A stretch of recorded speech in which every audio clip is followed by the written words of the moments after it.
স্বার্থপর এই পৃথিবীতে একজন ভিক্ষুক হঠাৎ করেই ১০,০০০ কোটি টাকার মালিক হয়ে যায়। এত টাকার মালিক হওয়া সত্ত্বেও তার উদারতা ছিল মন কেড়ে নেবার মতো। অপরদিকে অঢেল সম্পত্তির মালিক হওয়া সত্ত্বেও কিছু উচ্চ শ্রেণীর লোক একের পর এক মানুষ খুন করে যায়। টাকার তৃষ্ণা তাদের কখনোই মিটবার নয়। তাদেরই একটা ষড়যন্ত্রের বলি বানানো হয় ভিক্ষুকদের। এরপর থেকে শুরু হয় মূল ঘটনার। কি ঘটতে চলেছে সেই ভিক্ষুকের ভাগ্যে? কিভাবেই বা সে ১০,০০০ কোটি টাকার মালিক হয়ে যায়? সবকিছুই জানবো কুবেরা নামের এই মুভির গল্প থেকে। গত ৭ বছর থেকে ভারত সরকার এই সমুদ্রের মাঝে গ্যাস এবং তেলের সন্ধান করে যাচ্ছে। অবশেষে সেই কাঙ্ক্ষিত দিন আসে। তারা ১৪ trillion cubic feet of gas খুঁজে পায়। এটা ছিল পৃথিবীর সবথেকে বড় পিওরেস্ট অয়েল রিজার্ভ। এই সফলতার পর সবাই চাচ্ছিল মিডিয়াকে খবরটা জানাতে। কিন্তু এখানকার চিফ ইঞ্জিনিয়ার আরও ভালোভাবে টেস্ট করতে বলে। ভালোভাবে টেস্ট করার পরই সবাইকে জানানো হবে। এরপর চিফ ইঞ্জিনিয়ার একটু দূরে যায়। গ্লোবাল এন্টারপ্রাইজের সিইও নিরাজকে ফোন করে সব কথা বলে। নিরাজ জানতে চায় এই তেলের বিষয়টা কে জানে। ইঞ্জিনিয়ার বলে কেউ না। আর সকাল পর্যন্ত এই খবরটা চাপা রাখতে পারবে সে। এরপর নিরাজ তার প্রাইভেট চপারে নিয়ে দিল্লিতে সোজা গ্যাস তেলের মিনিস্টার সিদ্দাব্বার সাথে দেখা করে। নিরাজ বলে ১৪ trillion cubic feet of gas, যা দিয়ে প্রায় আগামী ১৫ বছরের চাহিদা পূরণ করতে পারবে ইন্ডিয়ার। যে কোনো মূল্যে এটা আমার চাই। কিন্তু সিদাব্বা এত বড় রিস্ক নিতে চাচ্ছে না। সামনে নির্বাচন। কোনোভাবে ইনফরমেশন লিক হলে সরকারের পতন হতে পারে। আর সিদাব্বার কথায়, আমি যদি এই তেলের খবর জনগণকে জানাই, তাহলে সবাই ইমোশনাল হয়ে আমাকে আবারও নির্বাচিত করবে। তবে নিরাজ তাকে বুঝায়, এটা জনগণকে দিলে আপনি হয়তো একবার ভোটে জিততে পারবেন।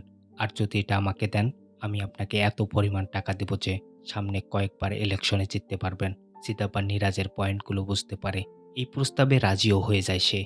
ওই রাতে নিরাজের কথা মতো সমুদ্রে সেই প্রজেক্টটিতে আগুন লাগিয়ে দেওয়া হয়। এখানে থাকা সবাই মারা যায়।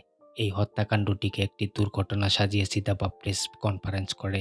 সে সবার উদ্দেশ্যে বলে, সরকার এই প্রজেক্টটিতে অনেক দিন থেকে ইনভেস্ট করে যাচ্ছে, কিন্তু এর থেকে সুফলের পরিবর্তে এতগুলো মানুষের জীবন চলে গেল। এই প্রজেক্ট সরকার আর কন্টিনিউ করবে না। সিদাব্বা অপোজিশন পার্টি, মিডিয়া ও পুলিশ সবার সাথে আলোচনা করে এই প্রজেক্টটা নিরাজের হাতে তুলে দেওয়ার জন্য। বিনিময়ে তাকে ১,০০,০০০ কোটি টাকা দিতে হবে। নিরাজ জানতে চায় কোথায় কত দিতে হবে, এই টাকাগুলো কোথায় কিভাবে দিতে হবে তার একটা লিস্ট দেয় সিদাব্বা। ৫০,০০০ কোটি টাকা ক্যাশে দিতে হবে আর বাকি ৫০,০০০ কোটি টাকা ব্ল্যাকে দিতে হবে। নিরাজ সেই লিস্টটি পকেটে রেখে দিতে চাচ্ছিল। সিদাব্বা নিরাজকে থামিয়ে বলে, আপনি লিখে নিন, হ্যান্ডরাইটিংও ভাসাতে পারে। এই ব্যাপারে কোনো প্রকার রিস্ক নিতে চাচ্ছিল না সিদাব্বা। বরং ইনফরমেশন লিক হলে নিরাজকেই পুলিশের হাতে তুলে দিবে সিদাব্বা। কোনো প্রকার সহযোগিতা করবে না। আর রাজনীতির ব্যক্তিবর্গ এরকমই হয়ে থাকে, পল্টিবাজ। যাই হোক, নিরাজের বাবা মিত্র বলছিল, আমাদেরকেও তাদের মতোই সাবধানে কাজ করতে হবে। টাকা আমরা দেব ঠিকই, কিন্তু আমাদের নাম কোথাও আসা যাবে না। নিরাজ তার বাবাকে টেনশন করতে মানা করে। টাকা পেলে এরকম কাজ অনেকেই করে দেবে। কিন্তু মিত্র বলে, তুমি টাকা দিয়ে এরকম কাজ অনেককে দিয়েই করাতে পারবে, কিন্তু বিশ্বস্ত লোক পাবে না।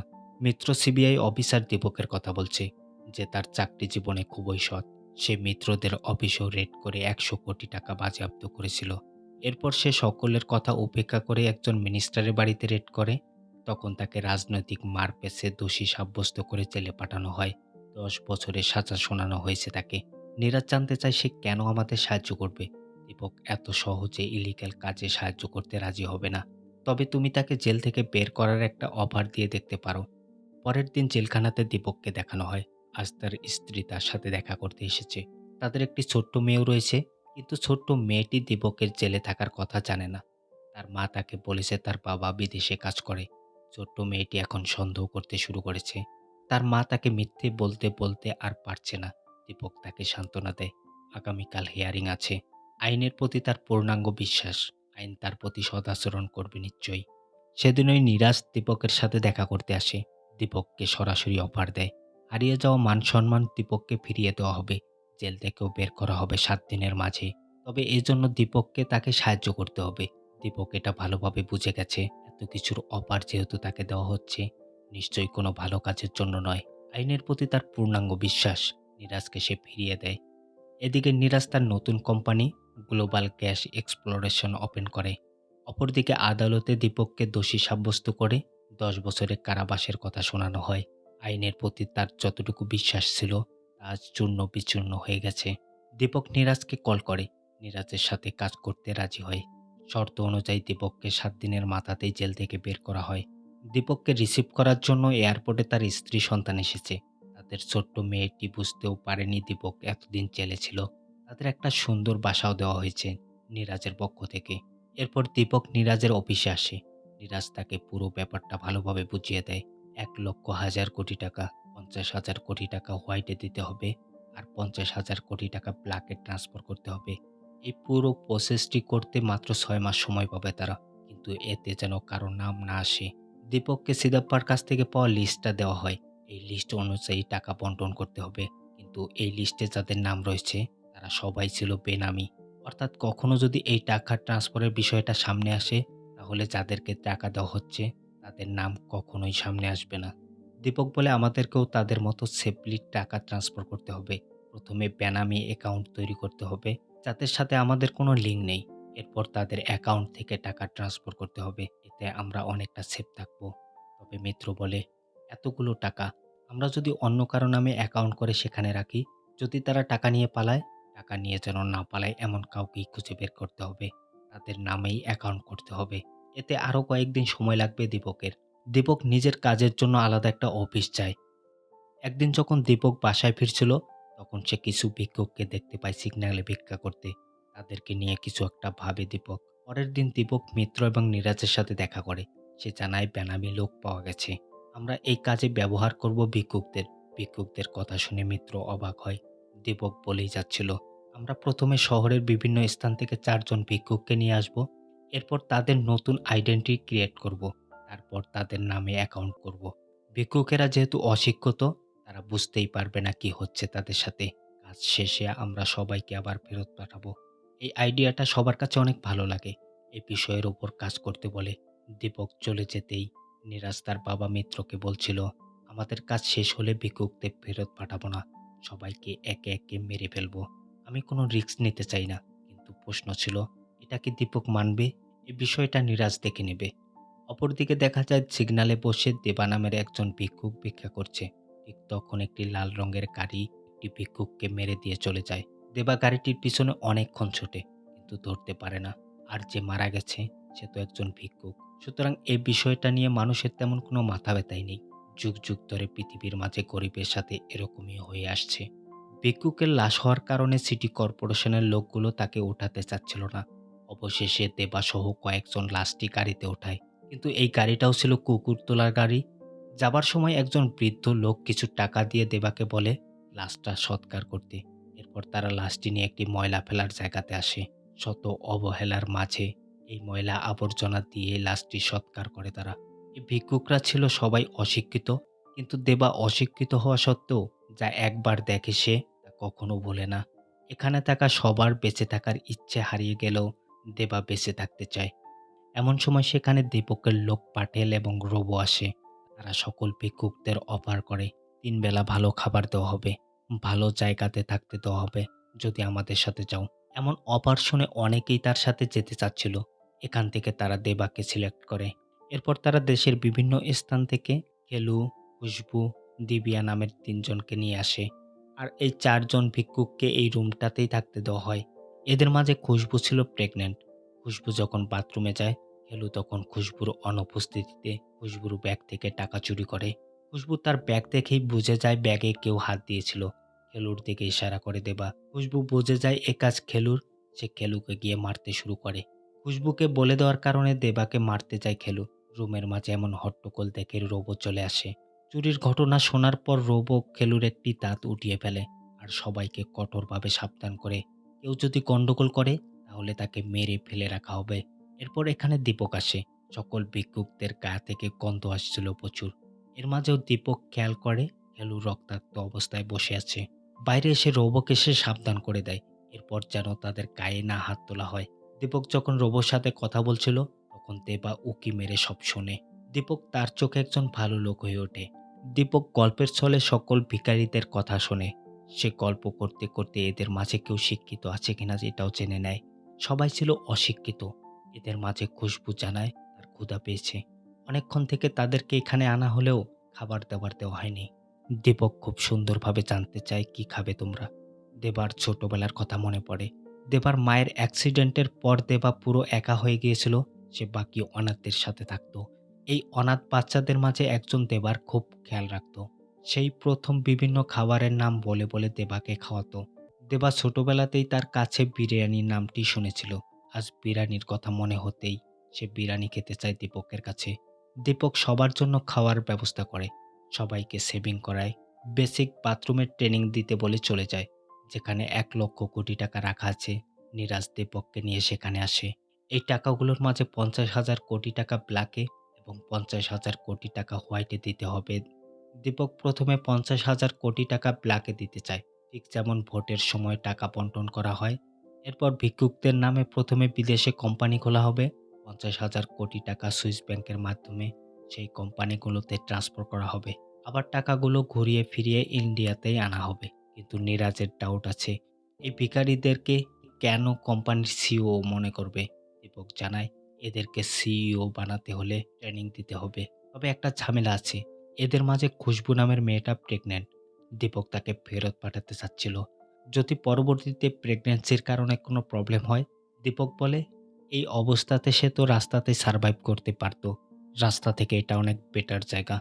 এখানে বসে শুধু খাবে। তাছাড়াও একবার যে এখানে এসেছে, তাকে ফেরত পাঠানো রিস্ক হবে। সবাইকে একজন করে কোম্পানির সিইও হিসেবে দেখানোর জন্য উপযুক্ত করে গড়ে তোলা হচ্ছিল। এ সময় হঠাৎ দিবিয়া বলে ওঠে, "ডোন্ট টাচ মি।" সবাই চমকে ওঠে। দীপককেও ডেকে আনা হয়। প্রাথমিক অবস্থায় সবাই মনে করে নেয় দিবিয়া হয়তো শিক্ষিত।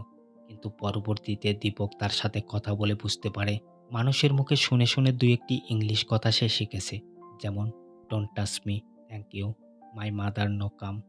তাদেরকে হেয়ার কাট এবং শেভিং করানোর পর অ্যাকাউন্ট খুলতে ফিঙ্গারপ্রিন্ট দেবার জন্য নিয়ে আসা হয়। দীপা ভয় পেয়ে দীপককে বলছিল, "আপনি আমাদের কিডনি নেবেন না তো?" দীপক তার কাঁধে হাত রেখে সহানুভূতির সুরে অভয় দিয়ে বলে, "ভয় পেও না, আমি তো আছি।" ফিঙ্গারপ্রিন্ট দেবার সময় দেখা যায় দেবার ডান হাতের সবগুলো আঙ্গুল ভাঙা। ছোটবেলায় ভিক্ষাবৃত্তি করার জন্য তার হাতের আঙ্গুলগুলো ভেঙে দেওয়া হয়েছিল। ঠিক তখন দীপকের মতো একজন বড় ভাই তাকে খুব আদর করত। দীপকের সহানুভূতি দেখে তার সেই বড় ভাইটির কথা মনে পড়ে। এদেরকে আরো কিছু বেসিক ট্রেনিং দেওয়া হয়। টয়লেট ইউজ করা, সবার সাথে কিভাবে খেতে হয়। তারা এমন আদর যত্ন খাতির পেয়ে বেশ ইমোশনাল হয়ে যায়। বিশেষ করে দীপককে তারা খুবই বিশ্বাস করতে শুরু করে। এই বাংলোটির আশেপাশে অনেক কুকুর ছিল। দেবা সেই কুকুরগুলোকে খাওয়াতো। কিন্তু এটা রোবো পছন্দ করত না। তাই রোবোর চোখ ফাঁকি দিয়ে রাতের বেলাতে দেবা কুকুরগুলোকে খাওয়াতো। একদিন নিরাজ তার প্রাইভেট চপারে করে যখন নামে, তাকে দেখে খেলু টাকা চাওয়ার জন্য তার কাছে যায়। নিরাজ যখন তাকে কিছু টাকা দেয়, তা দেখে বাকিরা সবাই দৌড়ে আসে তার কাছে। কিন্তু দেবা তার স্থানেই দাঁড়িয়েছিল। দীপক যখন তাকে ইশারা দেয়, তখন সে টাকা নেয়।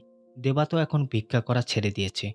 এদিকে প্ল্যান অনুযায়ী ৫০,০০০,০০,০০০ সুন্দরভাবে বক্সিং করে পাঠিয়ে দেওয়া হয় নির্দিষ্ট স্থানে। ভিখারিদের সবার সুইস ব্যাংকে অ্যাকাউন্ট হয়ে গেছে। এদের দেখে কেউ বুঝতেই পারে না এরা কোনো একসময় ভিখারি ছিল। কেলোর ব্যাংক অ্যাকাউন্টের সাথে সুইস ব্যাংকের অ্যাকাউন্ট লিঙ্ক হয়ে গেছে। অর্থাৎ খেলুর অ্যাকাউন্ট থেকে ১০,০০০,০০,০০০ এখন ট্রান্সফার করা যাবে। দীপককে সবাই বিশ্বাস করত। এই বিশ্বাসকে কাজে লাগিয়ে দীপক খেলুর দ্বারা ১ম ট্রানজ্যাকশনটি সম্পূর্ণ করে। ট্রানজ্যাকশন শেষে খেলুকে বাংলোতে পৌঁছে দেওয়ার দায়িত্ব দেওয়া হয় রোবোকে। এরই মাঝে নিরাজ রোবোকে ফোন করে খেলুকে শেষ করে দিতে বলে। রোবো খেলুকে সমুদ্রের মাঝে একটি শিপে নিয়ে আসে। এরপর এখান থেকে ফেলে দেওয়া হয়। সমুদ্রের মাঝে থাকা তিমিগুলো তাকে খেয়ে ফেলে। এদিকে অনেকক্ষণ হয়ে যাবার পরও খেলু ফিরছিল না। দেবা দীপককে ফোন করে জানার জন্য। দীপক বিপদের আভাস বুঝতে পারে। খেলুর সম্পর্কে নিরাজের কাছে জানতে চাইলে নিরাজ বলে, "তুমি তো একজন সিবিআই অফিসার, তোমার তো এতক্ষণে বুঝে যাওয়ার কথা।" দীপক বলে, "আমাদের তো ডিল হয়েছিল কাজ শেষে ভিখারিদের ফেরত পাঠানো হবে।" নিরাজের ভাষায়, "আমি অনেক বড় সেলিব্রিটি। আমাকে নিয়ে প্রতিদিন নিউজ হয়। এই ভিখারিদের মধ্যে কেউ একজন যদি বাইরে এই খবর লিক করে দেয়, তাহলে আমি একেবারেই পথে বসে যাব। আমি এত বড় রিস্ক নেব না।"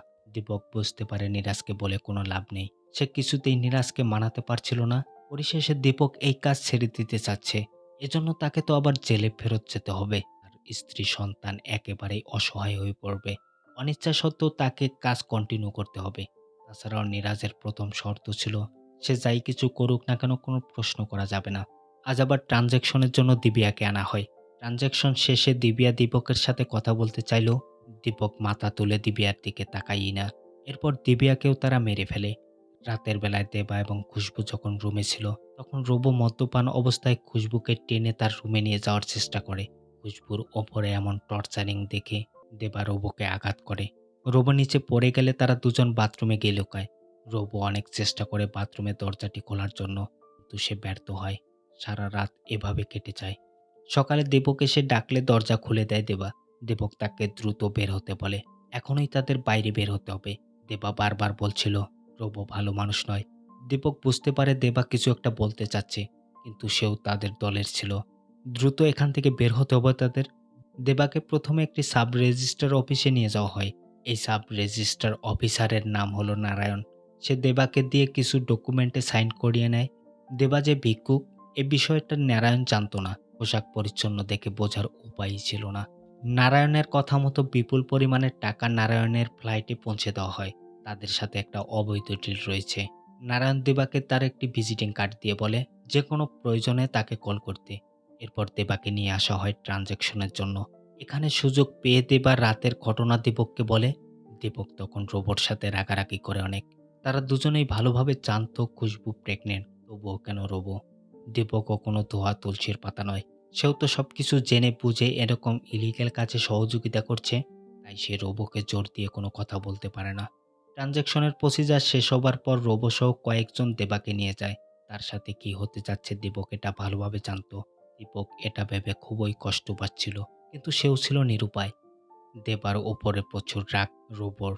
গাড়িতে নিয়ে যাওয়ার সময় প্রচুর মারতেছিল রোবো তাকে। এ সময় দেবা বলে প্রচুর হিসু পেয়েছে তার। গাড়ি না থামালে গাড়িতেই হিসু করে দেবে।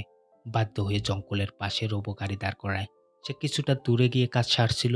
এদিকে দেবার অ্যাকাউন্ট থেকে ট্রানজ্যাকশনের সময় ট্রানজ্যাকশনটি আটকে যায়। দীপক রোবোকে ফোন করে দ্রুত দেবাকে ফিরিয়ে আনতে বলে। কিন্তু দেবা কোথায়? দেবা তো পালিয়েছে। আশেপাশে খোঁজার পরও তাকে খুঁজে পাওয়া যাচ্ছে না। দীপকও ছুটে আসে এখানে। দেবা তো একটা ভিখারি, অশিক্ষিত, পালিয়ে বেশি দূর যেতে পারবে না। সবাই মিলে খুঁজলে দ্রুত তাকে খুঁজে পাওয়া যাবে। এদিকে দেবা হাঁটতে হাঁটতে কিছু ভিখারিদের কাছে এসে বসে। দেবার পোশাক দেখে সবাই দূরে সরে যায়। দেবা বিষয়টা বুঝতে পারে। আবার কিছু দূর হাঁটার পর একটি রেল স্টেশনে আসে সে। এখানে পূর্ব থেকে সামিরা নামের একটি মেয়ে বসে কাঁদতেছিল। তার একটু দূরেই দেবা বসা। সারাদিনের না খাওয়া ছেলেটা পথ হাঁটতে হাঁটতে স্টেশনের প্ল্যাটফর্মে পড়ে যায়। সামিরা তখন ধীরে ধীরে দেবার কাছে আসে।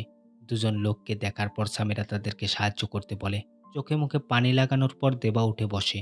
সামিরা তাকে কিছু খাওয়ার কথা বলে। দেবাও খেতে চায়।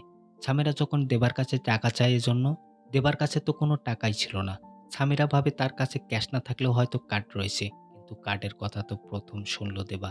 কথা না বাড়িয়ে সামিরার কাছে একটি চকলেট ছিল, সেটাই দেয় দেবাকে খেতে। সামিরা মূলত এখানে এসেছে রাজু নামের একটা ছেলের সাথে পালানোর জন্য। সামিরা এখানে আসলেও রাজু তাকে ধোঁকা দিয়েছে। রাজু তার ফ্যামিলির কথায় অন্য কোথাও বিয়ে করবে। তার ফ্যামিলি তাকে বুঝিয়েছে টাকা ছাড়া এই দুনিয়াতে একেবারেই চলা অসম্ভব। এসব কথা সামিরা তার ফ্রেন্ডকে বলছিল।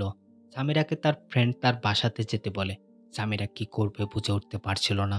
সে ট্রেনের সামনে ঝাঁপ দেওয়ার জন্য এগিয়ে যায়। ঠিক তখন দেবা তাকে থামায়। সামিরার কাছে বেঁচে থাকার কোনো ওয়ে ছিল না। দেবা তাকে বুঝায়, বেঁচে থাকার জন্য বাঁচো। এরপর সামিরা যখন স্টেশন থেকে চলে যাচ্ছিল, দেবা তার পিছু পিছু যায়। তাকে ফোনটি দেওয়ার জন্য রিকোয়েস্ট করে। সে দীপককে ফোন করবে।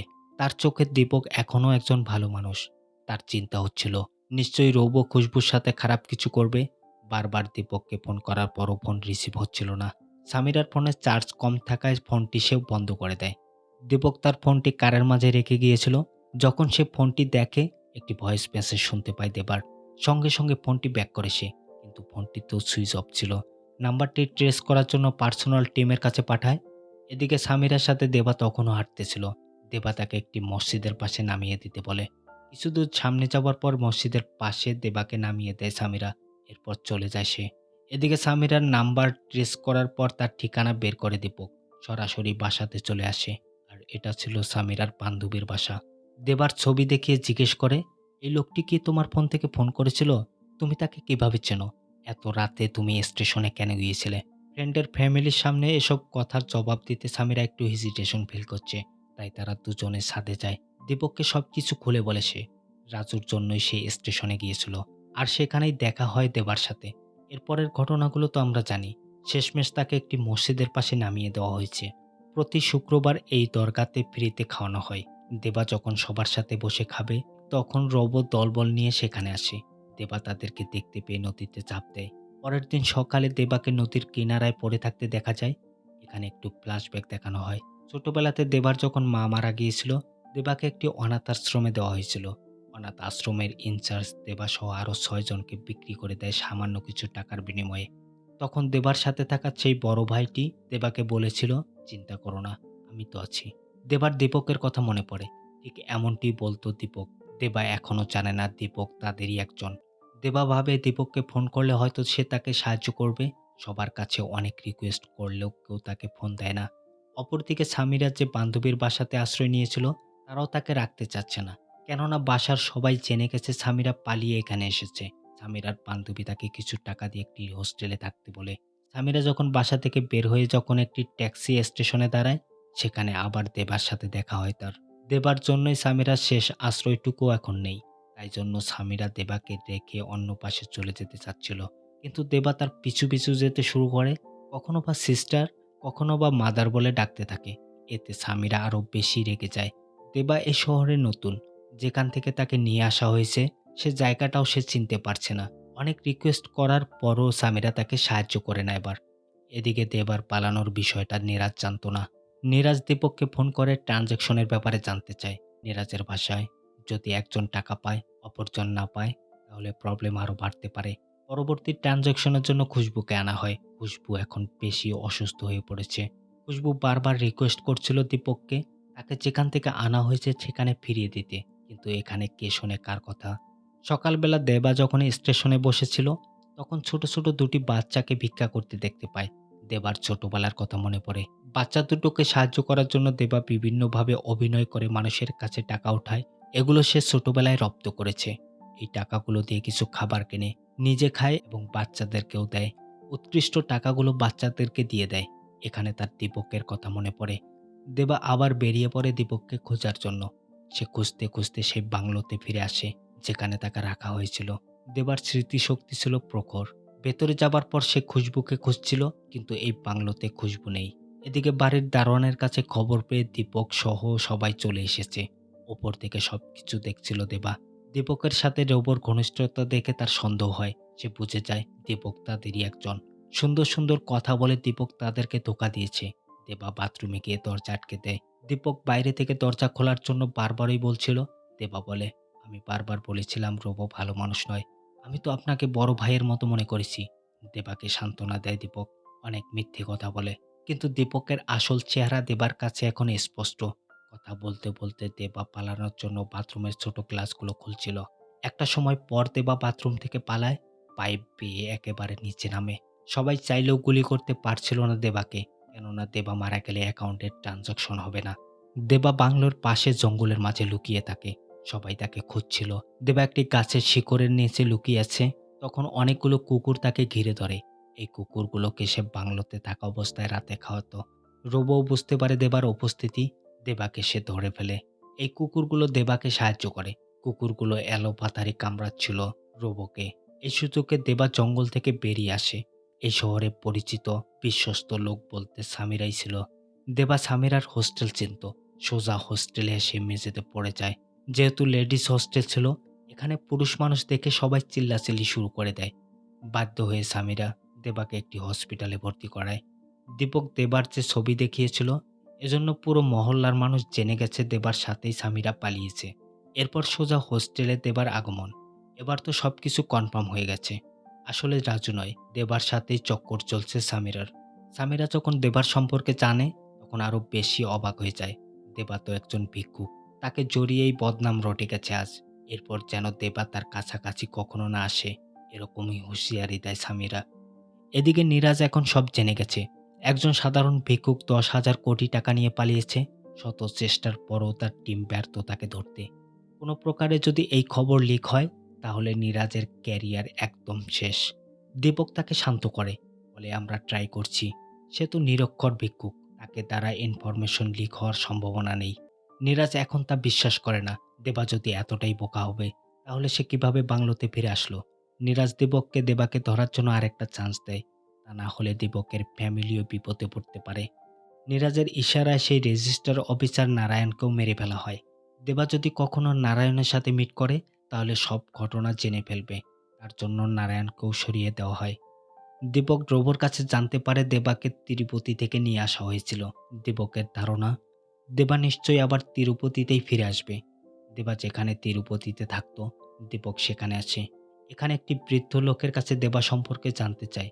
10 বছর আগে এখানে এসেছিল দেবা শিশু পাচারকারী লোকদের কাছ থেকে পালিয়ে। দীপক দেবার সেই আশ্রম এবং কিনে নেওয়া লোকটির সাথেও দেখা করে। এদিকে হসপিটালে বিলের জন্য সামিরাকে বারবার হসপিটাল থেকে ফোন দেওয়া হচ্ছিল। দেবার কাছে টাকা নেই। বেচারা ভিখারি কোথায় পাবে টাকা? তবে একটা বক্স তার কাছে আছে। সেটা বের করে দেয়। এখানে কিছু ছেঁড়াপাটা নোট ছিল। সামিরা আর কি করবে? এই টাকা দিয়ে তো আর বিল পরিশোধ হবে না। সামিরাই বিল পে করে দেয়। দেবার একটা বিশেষ গুণ ছিল, যদি কেউ তার সাথে ভালো ব্যবহার করে দেবা তাকে কখনো ভুলে না, ঘুরে ফিরে তার কাছেই আসে। এসব কথা ভাবতে ভাবতে দীপকের মনে পড়ে সামিরার কথা। সামিরার কাছে আবার ফিরে আসতে পারে দেবা। দীপক সামিরাকে ফোন করে, জিজ্ঞেস করে দেবার কথা। সামিরা একটু হতভম্ব হয়ে পড়ে। জবাবে বলে দেবা তার কাছে আসেনি, তার সাথে দেখা হয়নি। আর দেখা হলে তাকে তো ফোন করে জানাবেই সামিরা। সামনে ঘন অন্ধকার টের পেয়ে সামিরা হসপিটালে যায় দ্রুত দেবাকে খুঁজতে। ইতিমধ্যে দেবা হসপিটাল থেকে চলে গেছে। দেবা আর কোথায় যাবে? ঘুরে ফিরে সামিরার হোস্টেলের কাছে এসেছে, কিন্তু দারোয়ান তাকে ভেতরে যেতে দিচ্ছে না, বাইরে বসে অপেক্ষা করছিল। এই সময় সামিরাও ফিরে। সামিরার জন্য দেবা বিরিয়ানি নিয়ে এসেছে। দেবার জন্য সামিরাও ফেঁসে গেছে। বারবার তাকে ফোন করে দীপক দেবার কথা জানতে চাচ্ছে। দেবার ভোলাপ্পান দেখে তার প্রতি মায়া হয় সামিরার। বেচারা রাজুর জন্য কেনা শেরওয়ানিটি দেবাকে দিয়ে দেয়। তবে একটা কনফিউশন তার মাথায় এখনো ঘুরপাক খাচ্ছিল। দীপকের মতো একজন বড় মানুষ কেন দেবার পিছনে ছুটছে? দেবার রেজিস্টার অফিসার নারায়ণের কাছ থেকে পাওয়া কার্ডটি সামিরাকে দেখায়। বলে এই স্যারের সাথে একবার দেখা হয়েছিল তার। এত বড় বড় মানুষ দেবার পিছনে কেন ছুটছে দেবা নিজেও জানতো না। সামিরা তার সাথে দেখা করতে বলে। নিশ্চয়ই নারায়ণ কিছু জানবে তার ব্যাপারে। নারায়ণের বাসার ঠিকানাটা পাশেই ছিল। এরপর দেবা ভালোভাবে গোসল করে সামিরার কাছ থেকে পাওয়া পাজামা পাঞ্জাবিটি পরে নেয়। সোজা চলে আসে রেজিস্ট্রার অফিসে। কিন্তু নারায়ণ স্যারের চেয়ারে অন্য কেউ বসা। আশেপাশে জিজ্ঞেস করলে একজন জানায় সে কয়েকদিন থেকেই নিখোঁজ। দেবা মুখ ফসকে বলে ফেলে তাকেও মেরে ফেলেছে তারা। লোকটা চমকে ওঠে। সঙ্গে সঙ্গে পুলিশকে ফোন করা হয়। ইনি হলেন সাব ইন্সপেক্টর অশোক। অশোক জানতে চায় তুমি কেন নারায়ণ স্যারের সাথে দেখা করতে এসেছো? দেবা জানায় আমি একদিন স্যারের সাথে দেখা করতে এসেছিলাম, তাকে কিছু দিয়েছিলাম। এখন আমার জানার প্রয়োজন এসব কিছুর পেছনে বড় স্যারকে। অশোক তার কোনো কথাই বুঝতে পারছিল না।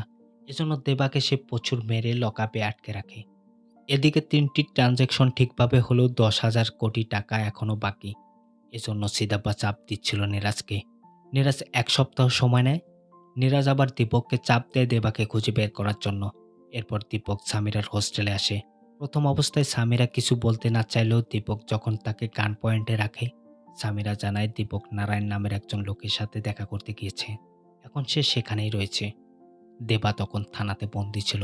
সে বারবার বলতেছিল আমি নারায়ণ স্যারকে একটা ব্রিফকেস দিয়েছিলাম। কিন্তু কে তার কথা বিশ্বাস করবে?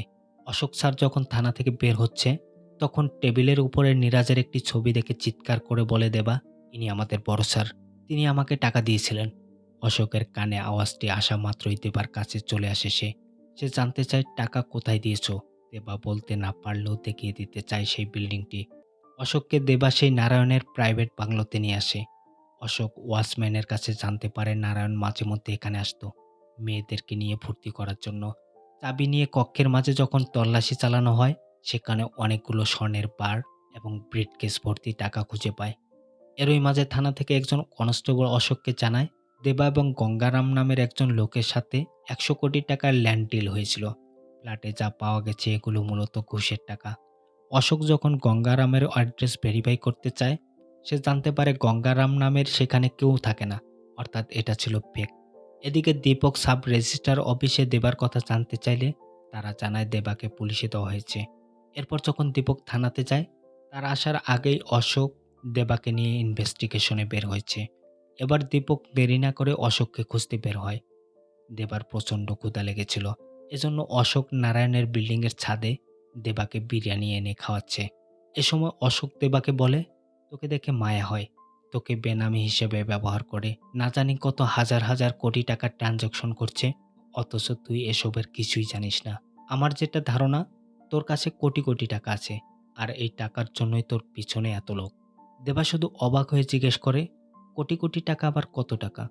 দেবাকে এত সহজ ভাষায় কিভাবে বোঝাবে অশোক? ভারতের যত বড়, বড় শহর আছে সব ভিক্ষুকদের খাওয়া-দাওয়া, পড়াশোনা, চিকিৎসার জন্য যত টাকা প্রয়োজন হবে তত টাকা, কোটি, কোটি টাকা। দেবা বারবার বলতেছিল, "আমার কাছে এত টাকা নেই।" বিশ্বাস করেন স্যার, এই সহজ সরল ছেলেটাকে কে বোঝাবে? তবে এটা সিউর টাকার ট্রান্সেকশন না হওয়া পর্যন্ত দেবাকে কেউ কিছু করবে না। এমন সময় দীপক চলে আসে সেখানে। অশোককে সে পরিচয় দেয় সিবিআই অফিসার হিসাবে। দেবা কোথায় জানতে চায়। দীপককে দেখা মাত্রই দেবা ছাদের চিলেকোঠায় উঠে পড়ে। অশোক দীপককে বোঝানোর চেষ্টা করে দেবা নির্দোষ। বেচারাকে ফাঁসানো হয়েছে। দীপকের সাথে আরো বেশ কয়েকজন চলে এসেছে। এদিকে দেবা একটি রড নিজের চোখের কাছে নিয়ে বলতে থাকে, "আমি আমাকে শেষ করে দেব।" আর চিৎকার করে বলতে থাকে, "দীপক ছাড় ভালো নয়। সে ওদের লোক।" একথা শোনার পর অশোক দীপকের দিকে গান পয়েন্ট করে। অনিচ্ছা সত্ত্বেও দীপক পুলিশ অফিসারকে মেরে ফেলে। দেবা ছাদের কাছে একটি নারিকেল গাছ বেয়ে নিচে নেমে যায়। পাটিল নিরাজকে ফোন করে জানায়, একজন পুলিশ অফিসার আপনার সম্পর্কে সবকিছু জেনে গেছে। তাই তাকে দীপক ছাড় মেরে ফেলেছে। নিরাজ বলে, তোমাকে কি করতে হবে তুমি সেটা ভালো করে জানো। এরপর তারা সবাই একটি রেস্টুরেন্টে আসে। দীপকের হাতে পুলিশ অফিসার খুন হয়েছে। এজন্য দীপক নিজেকে অনেক দোষী মনে করছিল। তাই সে পাটিলকে সবকিছু সামলাতে বলে, নিজে রেস্ট করার জন্য বাড়িতে যায়। দেবা আবার ঘুরে ফিরে সামিরার কাছেই আসে। দেবার জন্য সামিরা এমনিতেই অনেক প্রবলেমে পড়েছে। সামিরা তাকে সহ্যই করতে পারছিল না, চলে যেতে বলে। কিছু দূর যাবার পর দেবা আবার ফিরে আসে। বলে, আমার কাছে ওদের কোটি কোটি টাকা আছে ব্যাংকের মাঝে। এজন্য আমাকে ওরা খুঁজছে। এসব কথা পুলিশ ইন্সপেক্টর জানতো, তাকেও তারা মেরে ফেলেছে। এখন আপনি জানেন, আপনাকে ওরা মেরে ফেলবে। অনিচ্ছা সত্ত্বেও সামিরাকে তার সাথে যেতে হচ্ছে। এমন সময় সেখানে নিরাজের লোকজন চলে আসে। নিরাজের লোকজন সামিরার ফোন ট্র্যাক করছিল। এদিকে দীপক রুমে এসে বিষয়গুলো নিয়ে অনেক রিসার্চ করে। তার কাছে এখন সব বিষয়গুলো ক্লিয়ার। এই ঘটনার শুরু অয়েল রিসার্চ সেন্টার থেকে। এই দুর্দিনে যদি দেশের পাশে না দাঁড়ায় সে নিজেকে কখনোই ক্ষমা করতে পারবে না। সবকিছু প্যাকিং করে স্ত্রী এবং সন্তানকে দুবাইতে চলে যেতে বলে। নিজে কয়েকদিন পর সেখানে আসবে। অপরদিকে রোবো দেবাকে খুঁজেই যাচ্ছে। এদের হাত থেকে বাঁচার জন্য একটা ময়লার ট্রাকে উঠে পড়ে তারা। তাদের ফোন ট্র্যাক হচ্ছে। স্বামীরা বুঝতে পেরে ফোনটা সুইচ অফ করে দেয়। ওরা আর তাদের ফোন ট্র্যাক করতে পারে না। খুঁজেও পাচ্ছে না। এদিকে দীপক তার স্ত্রী সন্তানদের এয়ারপোর্টে নামিয়ে দেয়। সে আবার বাংলোতে ফিরে আসে, যেখানে ভিখারিদের ট্রেনিং করানো হতো। সব হার্ড ডিস্কগুলো একত্রিত করে একটি লকারে রাখে। এরপর নিরাজের সাথে দেখা করার জন্য যায়। ময়লা আবর্জনার সাথে দেবা এবং সামিরাকেও ফেলে দেওয়া হয়। সামিরার পুরো শরীরে তখন ময়লা আবর্জনায় ভর্তি। সামিরা আর সহ্যই করতে পারছে না। দেবাকে সে অনেক কথা শোনায়। তোর কারণেই আমার আজ এই অবস্থা। এসব কথা শুনে দেবার অনেক মন খারাপ হয়ে যায়। সে সামিরার ফোনটি অন করে দীপককে ফোন করে। দীপক তখন নিরাজ এবং মিত্র সামনে বসা। দেবাকে ফোনটি অন করতে দেখে সামিরা দ্রুত এসে ফোনটি বন্ধ করে দেয় আবার। তারা দুজন আবার স্টেশনের দিকে আসে। সেখানে একজন ভিক্ষুক মারা গিয়েছে। সিটি কর্পোরেশনের লোকেরা তাকে একটি কুকুরের গাড়িতে ওঠাচ্ছে। এটা দেখার পর দেবা তাকে বলে, আমি তোমাদের অনেক টাকা দেব। এই গাড়িতে উঠিও না তাকে। টাকা দেবার জন্য 1 ঘন্টা সময় নেয়। দেবা এবং সামিরা নারায়ণের সেই বাংলোতে আসে। এখানকার ওয়াচম্যানকে পূর্ব থেকেই বলে দেওয়া ছিল, কোনো মেয়ে যদি ওল্ড মং বলে তবে তাকে বাংলোর চাবি দিয়ে দিতে। সামিরা এই সুযোগটা কাজে লাগায়। রুমের ভেতরে যাবার পর সত্যি সত্যি অনেকগুলো টাকা দেখে সামিরা অবাক হয়ে যায়। কিন্তু এসব টাকাতে দেবার কোনো লোভ নেই। সে শুধু চায় অন্তিম সংস্কারের জন্য কিছু টাকা নিতে। এরপর পুলিশকে টাকা দেবার পর ধুমধাম করে অন্তিম সংস্কার করে সেই মৃত ভিক্ষুকের। আরও কিছু টাকা এখানকার ভিক্ষুকদের দেয়। ভিক্ষুকদের এমন খারাপ অবস্থা দেখে দেবা দীপককে ফোন করে। দীপক তখনও নিরাজের অফিসে বসেছিল। ফোনটা রিসিভ করে লাউডে দেয়। দেবা দীপককে বলে, দীপক ছাড়, আমার ওই টাকাগুলো চাই। সঙ্গে সঙ্গে নিরাজ পাশ থেকে বলে, তোর কত টাকা প্রয়োজন? 5 কোটি, 10 কোটি, 50 কোটি? ত্রিপতি, হায়দ্রাবাদ, মুম্বাই এমন বড় বড় শহরের সকল ভিক্ষুকের চিকিৎসার ব্যবস্থা করতে চাচ্ছিল দেবা। কিন্তু এগুলো 50 কোটিতে হবে না। ইতিমধ্যে সে জেনে গেছে তার ব্যাংক অ্যাকাউন্টে অনেক টাকা রয়েছে। এই সবগুলো টাকা তার চাই। যা শুনে নীরাজ হতভম্ব হয়ে যায়। একজন ভিখারি কি বলছে এসব? একজন ভিখারির ১০,০০০ কোটি টাকা চাই? বিষয়টা নিয়ে বেশ ঠাট্টা করছিল নীরাজ। কিন্তু দেবা ছিল সিরিয়াস। এক পর্যায়ে তাদের দুজনের মাঝে তর্ক হয়। নীরাজ বলে, "আমার টাকার প্রয়োজন নেই। দেবাকে যেভাবেই পারো আমার সামনে নিয়ে আসো। একজন ভিখারির কি করে সাহস হয় আমার সাথে এভাবে কথা বলার?" দেবা রুমে এসে সামিরাকেও একই কথা বলে। তার নামে যে টাকা রয়েছে, এই টাকাগুলো সে মুম্বাই, ত্রিপতি, হায়দ্রাবাদ সকল ভিখারিদের মাঝে বন্টন করে দেবে। সামিরা তাকে টাকাগুলো নিয়ে অন্য কোথাও চলে যেতে বলে। কিন্তু দেবা এটা করবে না। এজন্য সামিরা নারায়ণের ফ্ল্যাটে পাওয়া টাকাগুলো নিয়ে চলে যাচ্ছিল। কিন্তু সেও দেবার ভালো মানসিকতা দেখে আবার ফিরে আসে। সামিরা যেতে চাইলেও অজানা একটা টানে সে আবার ফিরে এসেছে। দেবার কাছে যে টাকাগুলো রয়েছে, এই টাকাগুলো পেতে হলে দীপকের প্রয়োজন। যেহেতু সামিরার ফোন থেকে দীপককে ফোন করা হয়েছে, দীপক নিশ্চয়ই খুঁজে, খুঁজে এখানে চলে আসবে। একটু পর দেখা যায় সত্যি, সত্যি দীপক নীরাজের লোকজন সহ এখানে আসে। সবখানে খোঁজার পর দেবাকে খুঁজে পাওয়া যাচ্ছিল না। দীপক যখন ফোনে কথা বলছে, দেবা তখন চুপি, চুপি দীপকের মাথায় আঘাত করে। একটি রুমের মাঝে দীপককে বেঁধে রাখে। দেবা তখনও তার নামে যে টাকা রয়েছে সবগুলো তার চাই এমন বলছিল। দীপক তাকে বোঝানোর চেষ্টা করে এটা একটা বড় ধরনের স্ক্যাম। এতে মিনিস্টার থেকে শুরু করে বড়, বড় অফিসাররা জড়িত। এই টাকার কিছু হলে তোমাকে কেউ ছাড়বে না। তাছাড়াও দীপক নীরাজকে ধরিয়ে দেওয়ার জন্য একটা প্ল্যান তৈরি করেছে। গেস্ট হাউসের সকল সিসিটিভি ফুটেজ তার কাছে। এবার দেবার ট্রানজ্যাকশনের সময় হাতে নাতে সব মিডিয়াকে জানিয়ে দেওয়া হবে। এরপর নীরাজ ফেঁসে যাবে। কিন্তু দেবা এখন কাউকেই বিশ্বাস করে না। দীপক তো তাদের এখানে নিয়ে এসেছিল। যখন একে, একে সবাইকে মেরে ফেলা হয়েছে, দীপক তো কিছুই বলেনি। কেনই বা তাকে বিশ্বাস করবে? এদের সবার মাঝে খুশবু ছিল প্রেগনেন্ট। তাকেও মেরে ফেলা হয়েছে। খুশবুর কথা শুনে দীপক বলে, "খুশবুকে সেফ জায়গায় রাখা হয়েছে। সে মরেনি।" এটা শোনার পর দেবা বলে, "আপনি যদি খুশবুর সাথে আমার দেখা করিয়ে দিতে পারেন, তাহলে আপনি যা বলবেন তাই করব।"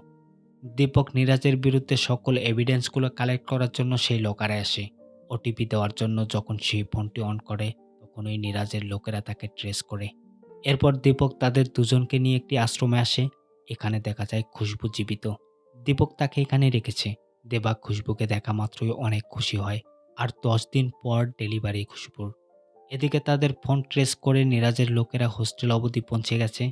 তাদেরকে দেখা মাত্র দেবা, দীপক, সামিরা ভিতরে চলে আসে আবার। দীপক একা সবার মোকাবেলা করছিল। এদিকে সামিরা এবং দেবা খুশবুকে খুঁজছে। একটু সময় পর রবু খুশবুকে ধরে ফেলে। রবু খুশবুর উপর টর্চারিং শুরু করে। এতে দেবা বাধা দেয়। দেবা একা তাদের সাথে পেরে উঠছিল না। ঠিক তখন দীপক আসে। দীপক, দেবা, সামিরা এবং খুশবুকে হোস্টেল থেকে বের করে দিয়ে বলে পালিয়ে যেতে। এ সময় খুশবু সিঁড়ির উপর থেকে পড়ে গিয়ে প্রচণ্ড ব্যথা পায়। তার ব্লিডিং শুরু হয়। নিরুপায় হয়ে দেবা তাকে কাঁধে তুলে নিয়ে বাংলোর পিছনে আসে। ততক্ষণে দীপকের গায়ে ২টি গুলি লেগেছে। আহত অবস্থায় সবার মোকাবেলা করছিল সে। দেবা যখন তার কাছে যায়, তখন দীপক শুধু একটা কথা বলে, "এই দেবা, আমি তোর অবুলেশ ভাইয়া রে।" অর্থাৎ যে ছোটবেলায় দেবার খেয়াল রাখতো, সেই অবুলেশ ভাইয়াই ছিল দীপক। এরপর দীপক মারা যায়। অপরদিকে খুশবু একটি ছেলে সন্তানের জন্ম দিয়ে পৃথিবী থেকে বিদায় নেয়। এতদিন তারা দুজন পালিয়ে বেড়াতো। কিন্তু এখন তাদের সাথে একটি ছোট্ট বাচ্চা, তাকে নিয়ে কিভাবে পালাবে তারা? তবে দেবা পালাতে চাচ্ছে না। দেবা এর শেষ দেখে ছাড়বে। সামিরা বলে, পুলিশ, পাওয়ার সবকিছু তাদের হাতে। আমরা কেমন করে তাদের সাথে পারবো? কিন্তু দেবা ঠিক করেছে, এখন থেকে আর পালাবে না। দীপকের কাছে থাকা সকল ইনফরমেশন এই ব্যাগের মাঝে। এই ইনফরমেশন অনুযায়ী নীরাজ যেখানে ক্যাশ রেখেছে, সেই টাকাগুলোকে ট্রাকে করে নীরাজের বাসার সামনে ফেলে আসে। এতগুলো টাকা একত্রে একসাথে দেখে পুরো দেশে তোলপাড় শুরু হয়ে যায়। এত টাকা নীরাজের বাসার সামনে কোথা থেকে এলো? কোনো ইনফরমেশন লিক হলে সিদাব্বা তাকে সহযোগিতা করবে না। নীরাজ ড্রয়িং রুমে আসে। দেখে তার বাবা একটি ভিডিও দেখছে। মূলত এই ভিডিওটি দীপক মারা যাওয়ার পূর্বে করে রেখেছে। এই ভিডিওর মাধ্যমে দীপক নীরাজের সকল কুকর্ম ফাঁস করে দিয়ে গেছে। পুরো মহল যখন থমথমে, দীপকের ফোন দিয়ে দেবা নীরাজকে ফোন করে। নীরাজের বিরুদ্ধে কালেক্ট করা সকল ইনফরমেশন দেবার কাছেই এখন। এগুলো প্রকাশ পেলে নীরাজ একদম শেষ। এই ডকুমেন্টের বিনিময়ে দেবা যা চায়, নীরাজ তাকে তাই দিবে। নীরাজ একদিন দেবাদের বলেছিল, তোদের থেকে কুকুরও ভালো। আজ সময় এসেছে প্রতিশোধ নেবার। রাস্তায় দাঁড়িয়ে একদিন ভিক্ষা করতে বলে নীরাজকে দেবা। এরপর সব ডকুমেন্ট হস্তান্তর করবে। নীরাজ ছিল নিরুপায়। দেবার কথা মতো ভোর হতেই চাদর মুড়ি দিয়ে নীরাজ এক মন্দিরের সামনে চুপচাপ বসে পড়ে ভিক্ষা করতে। দেবা তার উপর খেয়াল রাখছিল। সে ফোন করে জানায় চুপচাপ বসে থাকলে হবে না। সবার কাছে ভিক্ষা চাইতে হবে। এক স্টেশন থেকে অন্য স্টেশনে যেতে হবে। নীরাজ বুঝতে পারে আশেপাশেই রয়েছে দেবা। তার সঙ্গীদের তাকে খুঁজতে বলে, কিন্তু তারা খুঁজে দেবাকে কোথাও পাচ্ছে না। নীরাজ যখন ঘুরতে ঘুরতে একটি জায়গাতে গিয়ে বসে, সামিরা খুশবুর সেই ছোট্ট বাচ্চাটিকে দিয়ে টাকা দেয় নীরাজকে। নীরাজ তো সামিরাকে চেনেই না। এরপর রাতের বেলায় সব ভিখারিদের সাথে নীরাজ রাস্তার পাশেই ঘুমিয়েছিল, কিন্তু পুলিশ এসে সবাইকে তাড়িয়ে দেয়। এরপর আবার মন্দিরের পাশে বসে ভিক্ষা করতে শুরু করে নীরাজ। তখন কেউ একজন নীরাজকে ৫০০ টাকার একটা নোট দেয়। নীরাজের মনে পড়ে এই টাকাটাই দেবাকে দিয়েছিল সে। যে টাকাটা দিয়েছে তার পিছু পিছু ছুটতে থাকে সবাই। লোকটিকে আটক করার পর দেখে অন্য কেউ এটা দেবা নয়, দেবা অন্য কাউকে দিয়ে টাকাটা পাঠিয়েছে। এই হট্টগোলের সময় নীরাজ যখন একা হয়, দেবা তার মাথায় আঘাত করে। নীরাজ যখন চোখ মেলে, নিজেকে ময়লা আবর্জনার মাঝে আবিষ্কার করে। তার ঠিক সামনে দেবা বসা। নীরাজ দীপকের কাছ থেকে পাওয়া সকল ডকুমেন্ট ফেরত চাচ্ছিল।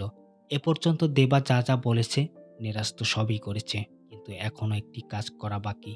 দেবা খুশবুর সন্তানটিকে দেখিয়ে খুশবুকে ফেরত আনতে বলে, কিন্তু মৃত মানুষকে কিভাবে জীবিত করবে নীরাজ? নীরাজের কথায় খুশবু বেঁচে থাকলেই কি বা হতো? বাচ্চাকে দেখিয়ে সিগনালে ভিক্ষাই করত। এভাবে একদিন সে মারা যেত। দেবা নীরাজকে দিয়ে ভিক্ষা করানোর কারণ হলো যাতে সে বুঝতে পারে ভিখারিদের কষ্ট। কিন্তু নীরাজ ছিল প্রচণ্ড অহংকারী। তার মাঝে কোনো পরিবর্তনই আসেনি। আর এমন জ্ঞানের কথা নীরাজের ভালো লাগছিল না। হঠাৎ সে দেবাকে আক্রমণ করে। তাদের লড়াইয়ের এক পর্যায়ে দেবা পাশে থাকা একটি গ্লাসের টুকরো দিয়ে নীরাজের গলা কেটে ফেলে। নীরাজ মারা যায় এখানেই। খুশবুর ছোট্ট বাচ্চাটিকে কোলে নিয়ে দেবা বলে, আমাদের টাকা পয়সার কোনো প্রয়োজন নেই। তুই শুধু হাসতে থাকবি আর বাঁচার জন্য বাঁচবি।